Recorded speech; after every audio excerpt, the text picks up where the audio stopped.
TV breaking news.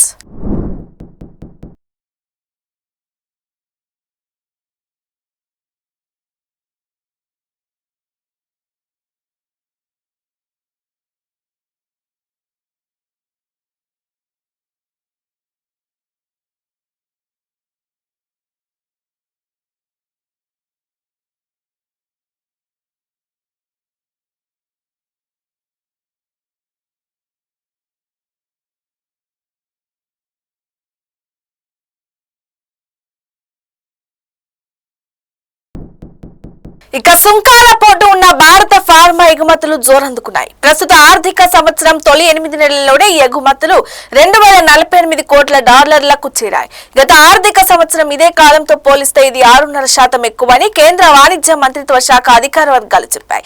Nigeria, Brazil దేశాలకు ఎగుమతులను మరింత వేగం పుంజుకున్నాయి. గత ఏడాది ఏప్రిల్, నవంబర్ మధ్య కాలంలో మన దేశం నుంచి నైజీరియా 17.9 కోట్ల డాలర్లు, బ్రెజిల్ 10 కోట్ల డాలర్ల విలువైన ఔషధాలను దిగుమతి చేసుకున్నాయి. ప్రస్తుతం మన దేశ ఫార్మా ఎగుమతుల్లో నైజీరియా వాటా 14% చేరింది.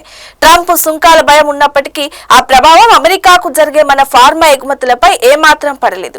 దీంతో గత ఏడాది ఏప్రిల్, నవంబర్ మధ్య కాలంలో మన మొత్తం ఫార్మా ఎగుమతుల్లో 31% వాటాతో అమెరికా అగ్రస్థానంలో నిలిచింది.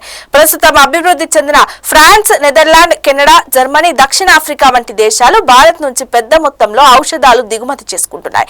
ఈ ఆర్థిక సంవత్సరం తొలి 8 నెలల్లో నెదర్లాండ్ కు భారత ఫార్మా ఎగుమతులు గత ఆర్థిక సంవత్సరం ఇదే కాలంతో పోలిస్తే 5.8 కోట్ల డాలర్లు పెరిగినట్లు వాణిజ్య మంత్రిత్వ శాఖ వర్గాలు తెలిపాయి.